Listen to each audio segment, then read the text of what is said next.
Hey and welcome to Neverwinter with Aragon. So Module 24 launches tomorrow, or for some people, even today. Well, November the 8th. Maintenance will probably be the usual times from like 14 UTC to like 18 UTC, depending how smooth things go. But with this new module, we will get, of course, a new adventure zone, along with a new campaign, North Dark Reaches, which will take probably 10 weeks to complete for most people, and with it a store where you can buy a bunch of useful items, primarily new companion gear, which is going to be best in slot in the entire game.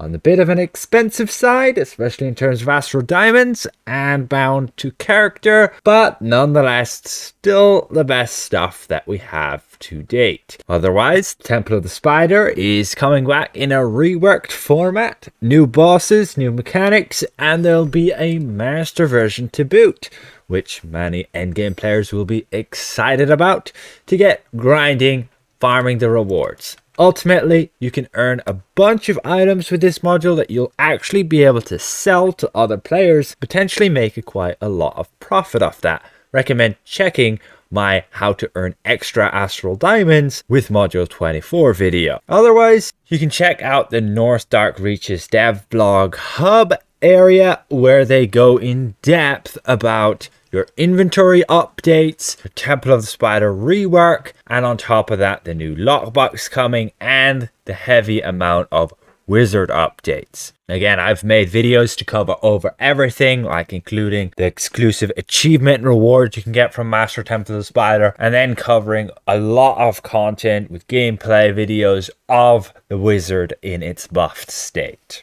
Additionally, we have official patch notes of Module 24, which again, they go through all of the changes upcoming, at least the major ones. I'm sure there's some minute details they've left out. But we can see we have the inventory updates, the new lockbox. We are going to be getting a Q&A stream with the executive producer. Be interesting. Hopefully they answer some useful questions. But otherwise, there will be some known issues. You can see the adventure zone.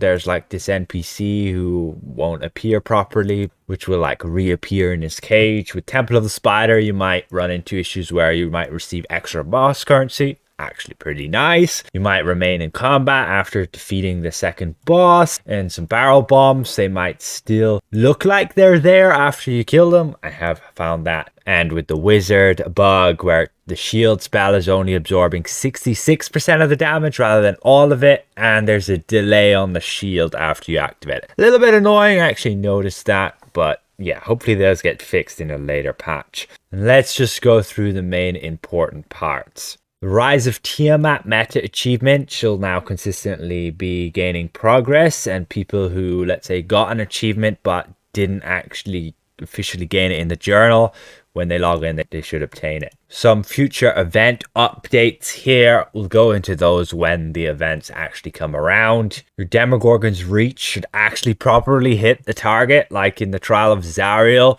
the tentacles were not hitting her, so it was a complete useless artifact in that trial. There are some nice class and balance updates. You can see with the Bard, you have like a fix to the at-will flesh, the AoE effect. With the Cleric, very nice here.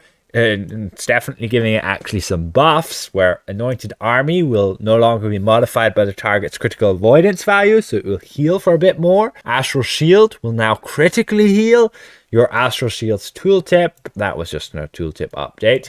Your Hallowed Ground can now critically heal, also making it very good. Light of Divinity can sometimes result in multiple targets being marked. Hopefully this is a further fix to the stopping of healers multi-targeting people with their tab power, which would only heal one person, and then also that tab heal should not be adjusted by the critical avoidance value. And that's the same for the paladin as well. The Hand of the Divinity should no longer be affected by the target's critical avoidance stat. It meant basically you were healing for significantly less on that tab power, so it's overall actually a bit of a buff right there, along with Paladin Aura of Life critically healing now as well, and otherwise some adjustments to movement speed values. Basically Revive Sickness was adjusting it Barbarian Spinning Strike when it's adjusting it, and the block and block related powers, basically removing like your bonuses from the enchantment, guild boon, and accessories. Hopefully that's actually a bug that's fixed now. The Black Death Scorpion wasn't attacking some targets like dragons. The Pseudo Dragon had the same issue. And the Fortified Nature enchantment, it should now properly display the defensive stat. It was actually working, just not displaying it. You can see then all of the mount insignia bonuses. Like many of them got like doubled, if not tripled in their effectiveness. However, you're going to have 2 of them removed. Your Traveler's Treasures, gone. Wanderer's Fortune, gone. Those basically allowed you to gain, like, I believe, refinement points, and, well, not anymore. Additionally, your Forger's Box and your Chain of Scales can no longer be equipped together. You weren't able to, like, use them both and have both effects anyway, so it's not a big deal. However, the Battle Horns, like the Alliance Battle Horn, you should only have 1 of any type in your potion tray. That is it. You cannot have more than 1. That's going to stop people having, like, 3 of them for massive amounts of action point gain. Some nerfs to Rise of Tiamat, the normal version, should help random queues successfully beat it easier. And otherwise, those of you who are like collection fanatics and may have ran into this issue, basically like the Zakar Ben Bay horse, the green owlbear, and the white owlbear, were basically being granted as bind to character instead of being like bind to equips. So they should now be obtainable and sellable. They'll probably be pretty expensive at the beginning. Otherwise, there's going to be a special category in collections for like artifacts and artifact equipment available from battle passes and limited promotions. We should be able to see that here in the artifact section. We can indeed see special artifacts. So this artifact is most likely going to be in the pack for the module, the Sovereign Spore Staff. Don't think it's going to be any good, but yeah, you can see the rest of them here as well. They're all supposedly then special artifacts for promotions. A few gear adjustments, like these rings were giving a larger amount of stats than they should have. Basically, they never got caught with like the combat rework, which changed it so the stats gave a lot less than they do. Also, the bonus RP event, which was just giving like 5 preservation wards, is now going to give 15. That's pretty neat. And also the legacy campaign, Storm King's Thunder, Vaughn and Blood. My oh my, it's so hard to get that shit. Well, it should now drop much more from quests and heroic encounters. That should be good to get those boons much easier. Then Rage of Bell.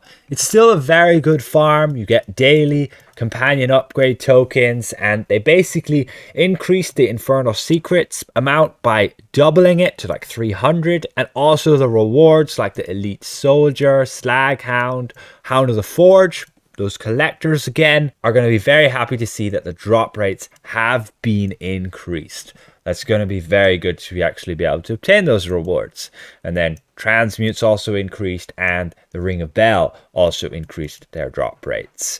Then you can see a bunch of the seals have been changed there. Basically, Seals of the Wilds are going away. And otherwise, in Vault of Stars, the Queen of Air and Darkness boss should now consistently give rewards to all players and allowing neither greed rolls on rare items. We can see the inventory updates as well. Awesome. You can see all that there. I've made like 2 videos already covering the entirety of what's changed with that.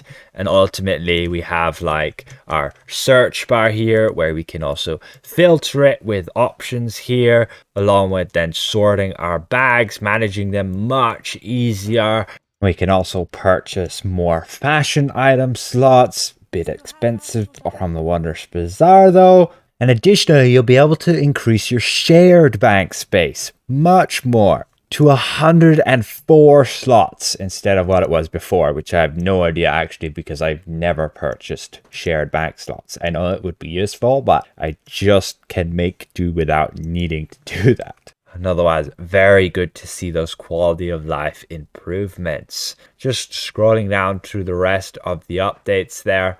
we can see we finally reached the point where you can read through the entirety of the wizard updates. All of those buffs, bug fixes, etc. You can see all those balance fixes to the base class, to the arcanist, and the thaumaters, and I've made multiple videos going over everything, and ultimately the wizard is in a very good spot now with module 24. No problem solo questing, no problem competing with pain giver boards in certain dungeons. We shall see where it goes. Ultimately, of course, you're still going to want to be getting your timing correctly, and without that timing you miss massive damage. Overall, that's going to be module 24 for us. A new zone, a new campaign, and the rework Temple of the Spider with a bunch of changes and upgrades to the wizard. And yeah, really that's about it. Again, special thank you to all of these channel members for their continued support. And if I presented this well, consider leaving the video a like. And if you're new around here, consider subscribing. We'll see you guys around. Goodbye for now.